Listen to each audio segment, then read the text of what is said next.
Jennifer, what is the most complex insurance situation you've ever run into? There are so many. Oh no. The most recent one Okay, go. Give us the most recent. We had a buyer client buying a home in Connecticut. The roof was old. Okay. It's like, I can't help you with this old roof. Right. So they went back to their agent. And again, I'm not a realtor, so however you guys worked your magic with this one, the buyer was agreeing to a very long closing date. Okay. And the seller agreed to fix the roof now so that when they take ownership, it would be a brand new roof. Wow. I don't know the details as far as if the buyer paid half or whatever, but it got done now, which allowed me to move forward with the insurance. So that was an amazing, yes, we got through that hurdle. See, I love this story. This is so pertinent because we do have that ability.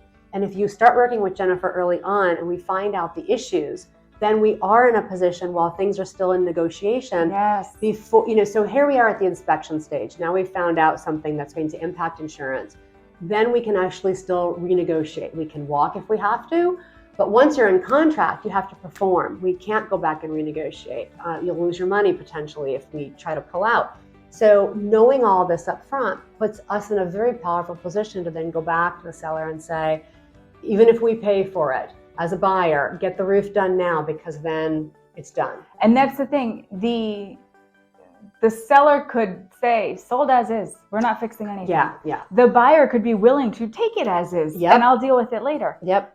But the buyer needs an insurance company to be willing to insure it also as is. Take it as is, right? And that's where we run into the problem. Yeah. So all parties can agree, but if the insurance doesn't agree, you don't meet your lender requirement, you can't move forward at that point. So all parties need to be working together, and the earlier you can find these questions out, the sooner you can figure out how to deal with them. Yeah. So if you've got issues where there's not a CO on a particular part of the property, and then the insurance company says, well, we can't, this is not legally an X, and so we can't insure this part. So all of that is, legwork that your listing agent should be doing up front as well, because then your listing agent is in a good position to make sure. And as a listing agent, I can even call Jennifer and say, I've got a listing coming. Here are some issues. Can we just be prepared ahead of time of what the buyers might run into so that we can be ready, right? So we don't often think of it that way, but because we're not the one who's going to have to,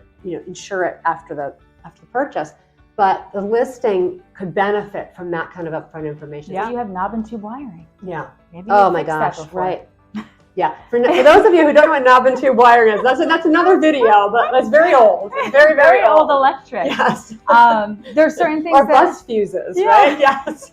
If the seller's willing to make things updated prior to listing. Yeah. Or as an agent, we can then make sure ahead of time that anybody looking at the house for purchase knows that there are some hurdles that are going to have to be jumped here, and so they're prepared. And the big thing is, it can be insured. Yeah. But again, it might not be the price you want. Right. It might not have the bells and whistles of the additional features that you want. But you have to insure it for whoever will insure it as is. Get through the closing, make it yours, fix the roof, and then call me back. And I've had clients do this. Yeah. Where now you have a brand new roof. You're actually getting a discount. Right. Love it. Love it. Marry the house, date the insurance premium if you have to.